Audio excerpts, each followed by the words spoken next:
सर्वमंगलमांगल्ये शिवे सर्वार्थसाधके शरणे त्र्यंबके गौरी नारायणी नमोस्तुते। नारायणी नमोस्तुते। राधे राधे, जय श्री कृष्णा। मैं आपके चैनल पर आपका हार्दिक स्वागत करती हूं। तो आज की वीडियो में आपके साथ शेयर करूंगी सिंदूर लगाने से संबंधित जानकारी।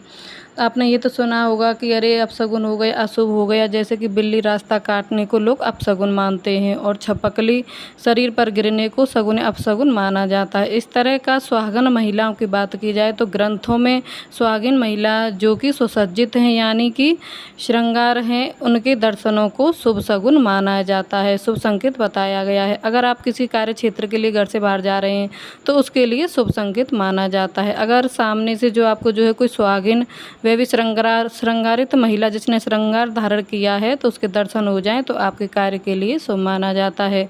और काफ़ी महत्व कहा गया है कि सुहागन महिलाओं का और उनके श्रृंगारों का, ठीक है। लक्ष्मी स्वरूप जो है सुहागिन महिलाएं कही गई हैं, इसलिए तो सुहागनों में जो है सुहागनों की पूजा की जाती है।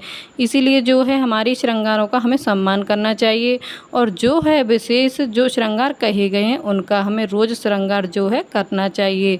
तो आज की इस वीडियो में हम सुहागिनों के विशेष श्रृंगार सिंदूर के विषय में चर्चा करने वाले हैं। जैसे कि महिलाओं को मैंने बहुत सारे सवाल होते हैं सिंदूर से जुड़े हुए, जैसे कि नहा करके पूजा कर करके पहले जो है सिंदूर लगाना चाहिए, कुछ लगाना चाहिए, कुछ खाकर लगाना चाहिए, कुछ बिना खाए भी लगा सकते हैं, कब लगाएं मासिक धर्म में, जैसे कि महिला ऑफिस भी जाती हैं, घर से बाहर जाना पड़ रहा है तो सूनी मांग अच्छी नहीं लगती, एक बार भर लें तो अच्छा तो ऐसे में हमें क्या करना चाहिए, मासिक धर्म में सूतक पाठ में क्या किया जाए, सिंदूर लगाया जाए या नहीं। सिंदूर और सिंदूर से बहुत जुड़े सवाल, जैसे कि किस दिशा में मुंह करके जो है हम सिंदूर लगा सकते हैं, किस उंगली से जो है सिंदूर लगा सकते हैं।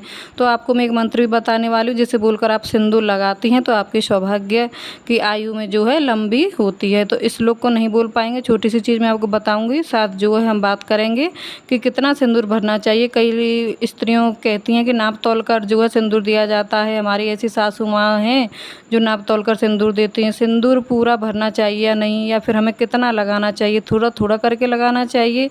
तो इन्हीं सारे सिंदूर से जुड़े हुए सवालों का आज की जब वीडियो में मैं आपको जवाब देने वाली हूँ। तो बनी रहिएगा वीडियो के लास्ट तक, क्योंकि हर जानकारी जो है आपको पूरी ही सुननी चाहिए।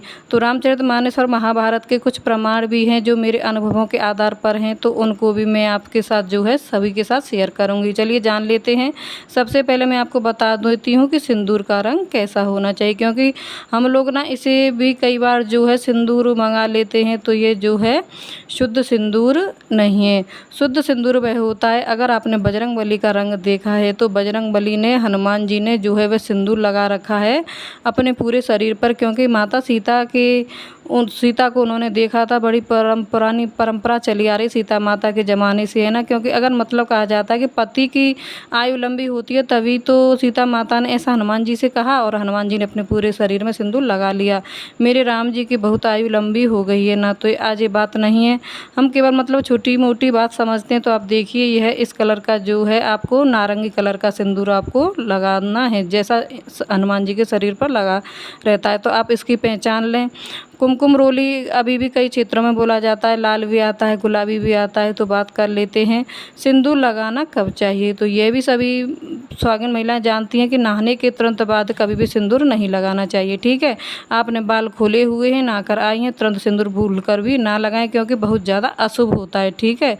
इस अशुभ इसलिए होता है कि हम अशुद्ध होते हैं, तो महिलाओं को नहाने के तुरंत बाद ही सिंदूर लगाकर फिर उसका सिंदूर तुरंत ही मिटा दिया जाता है। तो ये अशुभ कार्य किए जाते हैं, अशुभ इसी वजह से हैं। दोनों में जो है नहाने के तुरंत बाद सिंदूर नहीं लगाना है। नहाने के तुरंत बाद अगर हम सिंदूर नहीं लगा सकते हैं तो फिर क्या करना है, क्योंकि नहाने के बाद जो है पूजा भी करनी होती है और ऐसी मान्यता है कि पूजा कभी भी जो है सूनी मांग को लेकर नहीं करना चाहिए, मांग भरी होनी चाहिए तभी पूजा करनी चाहिए, ऐसी मान्यता। आपको क्या करना है कि रोज़ की पूजा में ना पूजा के पहले और ना ही पूजा के बाद में, आपको पूजा के बीच में सिंदूर लगाना ठीक है। जब आप कोई भी दिन की शुरुआत भगवान की पूजा के साथ करते हैं तो आपके साथ जो है शुभ ही शुभ होता है, क्योंकि भगवान की पूजा से बड़ा शुभ कार्य और क्या हो सकता है। तो भगवान की पूजा से आपको दिन की शुरुआत करनी चाहिए नहाने के तुरंत बाद।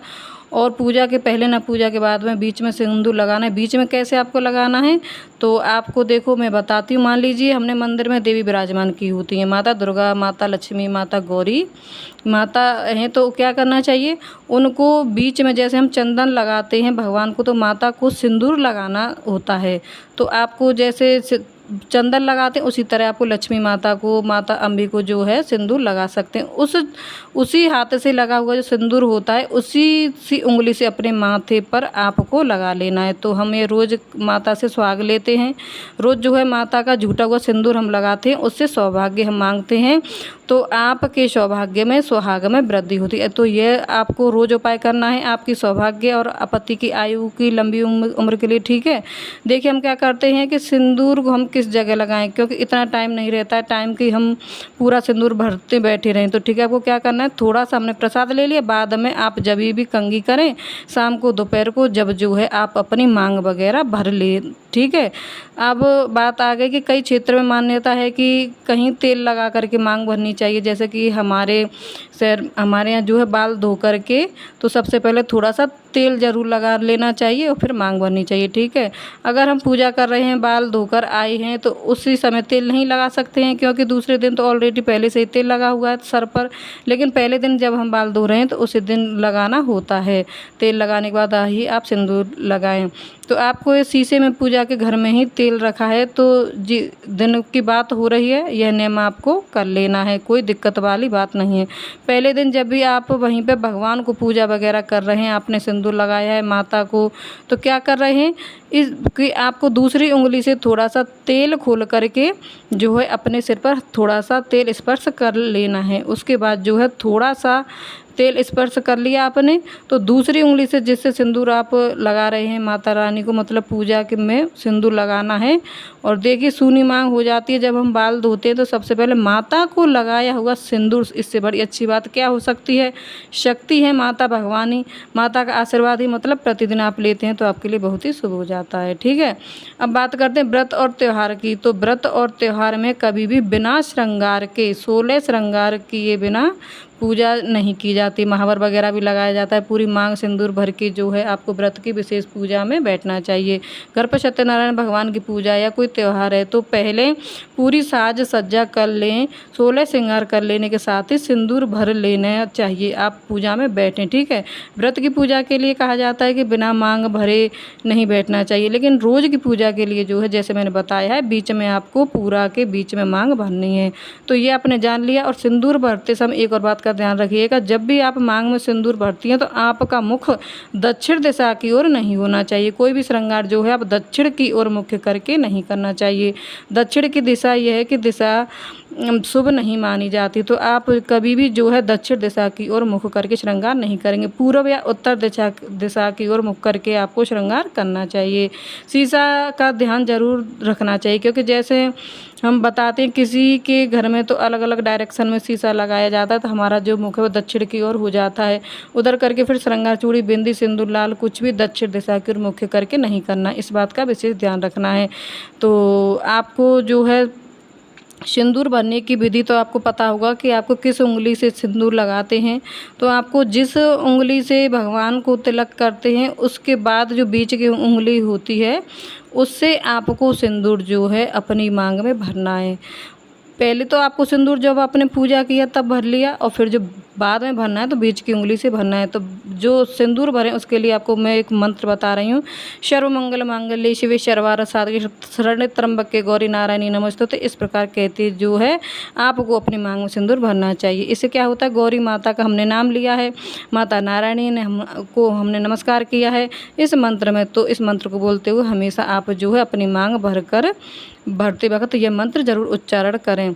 अब क्या करना है, तब जो है आपको गौरी शंकर ऐसे आप मांग भर रहे हैं, गौरी शंकर भगवान के नाम लेकर कहते हुए जो आपको मांग भर रहे हैं। अब हाथ में सिंदूर कभी भी कहीं भी गया तो यूँ पीछे भी गिर गया, इस प्रकार से जो है आपके साथ होता है तो ठीक है, सिंदूर का अपमान होता है तो उसे झाड़ा मत करें। आप कभी भी आपकी नाक पे सिंदूर गिर जाता है तो बहुत ही शुभ माना जाता है, ठीक है। कई बार हम सिंदूर जैसे लगा रहे हैं फिर बिगड़ जाता है कि अगल में चलेगा बगल में चलेगा, तो उसे मिटाना नहीं है, तुरंत मिटाना नहीं है, बहुत अशुभ होता है। ठीक है, तुरंत नहीं सिंदूर मिटाया जाता है।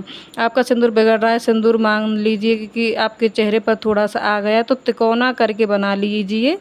ठीक है, चाहे मेहंदी लगा रहे हो चाहे कोई भी श्रृंगार हो, तुरंत नहीं मिटाना चाहिए। अगर मतलब बहुत ज़्यादा बिगड़ गया है, बन ही नहीं रहा है, तो आप थोड़ा सा रेस्ट लेकर आधे घंटे के बाद जो है आप सिंदूर को बना सकते हैं अपने ठीक तरीक़ा से। अब पानी वगैरह पी लेने से पहले थोड़ा सा सिंदूर कर लेने के बाद जो सिंदूर बिगड़ गया था उसको आप सही कर सकती हैं, तुरंत नहीं मिटाना, इस बात का ध्यान रखिएगा। इसके अलावा बहुत सी महिलाएं सोचती हैं कि कितनी मांग भरनी चाहिए, कितनी मांग उनको नहीं भरनी चाहिए, तो नाप तोल कर सिंदूर मिलता है तो थोड़ा थोड़ा सिंदूर लगाएं ताकि पति की आयु लंबी हो। तो देखिए, बिहार में नाक से लेकर जो है पूरी मांग में लंबा सिंदूर भरा जाता है। इसीलिए तो हनुमान जी ने पूरे शरीर में, मतलब माता सीता से पूछा पूरे शरीर में कि जब मैं पूरे शरीर में इतनी सी मांग भरने से इतनी लंबी आयु होगी तो पूरे शरीर में लगा लूँगा तो ज़्यादा ही राम जी की उम्र हो जाएगी। तो उसको बिल्कुल नाप नाप के लगाना ऐसा नहीं मिलेगा, तो आपकी हैसियत नहीं है कि आप बड़ा लगा लेंगे। जितना भगवान निश्चित कर रखा है तो हमारे कारण से नुकसान ना हो पति का, इसलिए जो है हम सिंदूर अच्छे से भरते हैं। ठीक है, तो कम नहीं लगाना चाहिए, मतलब जैसी तिथि त्यौहार में अगर आपके यहाँ होता है तो यहाँ से भरा जाता है, नाक से बिल्कुल लंबा सिंदूर भरना चाहिए। और आपके यहाँ जैसे भरा जाता है उसी प्रकार से आप जो है माथे से लेके पूरा सिंदूर भर सकती हैं। लेकिन यह सोचकर कम मत भरें कि कम सिंदूर लगाएंगे तो हमारे पति की आयु कम हो जाएगी।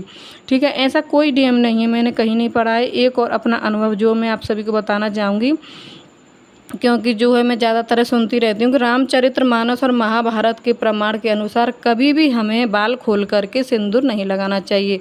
अब थोड़ा सा शेयर ज़रूर करूँगी, आपको साथ शेयर करूँगी मैं जो अनुभव है। थोड़ा थोड़ा सा रबर बैंड ही लगा लें, फिर थोड़ा सा पीछे से जूड़ा बांध लें और जब आप मांग भरें, देखिए कई लोगों के यहाँ क्या मान्यता है कि सर पर पल्लू लेकर ही सिंदूर भरना चाहिए। तो ये मैंने किसी ग्रंथ में नहीं पढ़ा है या फिर नहीं जाना है मेरे क्षेत्र में, लेकिन यहाँ मैंने जो है अनुभव ज़रूर जाना है कि बाल खोल करके कोई भी शुभ कार्य नहीं करना चाहिए। क्योंकि रामचरितमानस में स्पष्ट रूप से वर्णन है कि तारा ने जो है बाल खोलकर जब बाली की मृत्यु हो गई थी, या द्रौपदी ने बाल खोलकर जो है विनाश के लिए आई थी। ठीक है, तो कई प्रमाण रामचरितमानस में और भी हैं। इसका मतलब है कि बाल खोलकर मंदोदरी भी मतलब रो रही थी, तो बाल खुला छोड़ना एक अशुभ बताया गया है। तभी तो अशुभ दोनों में ही बाल खोले जाते हैं। तो अब आपने बाल खुले छोड़ दिए, ऐसा करके रुदन करने लगी, बहुत से ग्रंथ पढ़े हैं पुराने ज़माने में। तो इस बात हमको थोड़ा सा मानिएगा, बाल खोल करके कोई भी शुभ कार्य नहीं करना चाहिए। ठीक है, अगर आपको मेरे ऊपर विश्वास ना होगी, मैं बहुत बड़ी बातें कर रही हूँ, तो आप कोई ज्योतिष से भी पूछ सकते हैं, क्योंकि जो लोग बाल खोल कर रखते हैं उनको नकारात्मक शक्तियाँ जल्द ही प्रभावित होती हैं। जिन्होंने बाल खोल कर के रखे हैं उन्हें तंत्र मंत्र भूत प्रेत ज़्यादा जल्दी लिपटते हैं। तो ये खुला संकेत है कि बाल खोलकर कोई भी शुभ कार्य नहीं करना चाहिए। जब भी अगर आप व्रत की विशेष पूजा कर रहे हैं तो ज़रूर चाहें कि एक रबर बैंड ही लगा लिया करें, लेकिन थोड़ा सा बाल बांध करके या पूजा किया करें। बाल खुले रखने से बचें। उसके बाद किया करें। अब कुछ और नियमों से बारे में बात कर लेते हैं, जैसे कि मासिक धर्म में क्या क्या करना चाहिए, सिंदूर लगाना चाहिए या नहीं। मासिक धर्म में बिना नहाए सिंदूर नहीं लगाया जाता है, क्योंकि हम अशुद्ध अवस्था में होते हैं। ठीक है, बहुत ही ज़्यादा पवित्र माना जाता है। सिंदूर तो अशुद्ध अवस्था में नहीं लगाया जाता है। तो अगर महिलाएं ऑफिस जा रही हैं, क्योंकि सूनी मांग अच्छी भी नहीं लगती है, तो मासिक धर्म में जो है कई बार जो है 5 से 7 दिन चलता रहता है। तो क्या करना चाहिए, फिर ऐसी अवस्था में जो है लिक्विड सिंदूर का प्रयोग किया जाता है, या फिर जो अलग से आप जो लाल कलर का सिंदूर भी निकाल कर रख सकते हैं। बहुत सुबह सुबह जाना है तो सिंदूर तो लगाया नहीं जा सकता। पवित्र सिंदूर पीला जिसको कहते हैं, तो आप लिक्विड सिंदूर का प्रयोग करें, क्योंकि लिक्विड सिंदूर में जो केवल है एक पेंट समझती हूँ, क्योंकि उसको बिना बनाए रखने के लिए केमिकल वगैरह मिल जाते हैं। ठीक है, तो केवल एक पेंट ही है। शुद्ध और पवित्र सिंदूर तो वही पीला सिंदूर है जो हनुमान जी के शरीर पर धारण होता है। तो उसका सिंदूर का ही उपयोग आप करें तो ज़्यादा अच्छा रहेगा। सूतक पातक में सिंदूर नहीं लगाया जाता, यानी किसी के बच्चे का जन्म हो या फिर किसी की मृत्यु हो गई हो तो यह पवित्र सिंदूर का प्रयोग फिर उन दिनों में नहीं किया जा सकता। नया सिंदूर जो है श्रद्धा विश्वास के साथ 15 दिनों में नहीं लगाया जाता। तो बिल्कुल बाल धो करके श्राद्ध के 15 दिनों में जिनके पितृ नहीं तर जाते तब तक जो है आपको लिक्विड सिंदूर का या फिर अलग से 15 दिनों के लिए सिंदूर निकाल कर रख लेना चाहिए। सिंदूर कब खरीदना चाहिए तो सबसे अच्छा है आप पीतल में रखें। लकड़ी में रखना भी बहुत अच्छा होता है, लकड़ी में रख कर जो है विवाह होता है, शादी होती है, लेकिन लकड़ी में जो है ना घुन लगने की संभावना हो जाती है, तो कई बार जो है उसका रंग बदल जाता है। सिंदूर का लकड़ी में भी रखना, तो अगर लकड़ी में संभव हो तो रखे, बहुत अच्छा है, लेकिन नहीं रख सकते सबसे अच्छा पीतल माना जाता है। चांदी सोने से भी तांबे से भी अच्छा है, लोहा तो बिल्कुल भी नहीं, स्टील में भी ना रखें, कांच में भी ना रखें, सबसे अच्छा है पीतल। आप धातु में जो है सिंदूर अच्छे से रख सकते हैं। सिंदूरा जो भी होता है तो हमेशा जो है आप जब भी व्रत की पूजा करते हैं तो व्रत की पूजा में जो भी सिंदूरा में सिंदूर आप माता रानी को लगाया जाता है, उस सिंदूर को आप थोड़ा सा सुहाग लेकर के आप अपने आंचल से जो है वो सिंदूर लेकर के माता गौरी को लगाकर जो है अपने सिंदूरा में इस तरह से झाड़ दिया करें, फिर एक बार अपने माथे पर लगा लिया करें।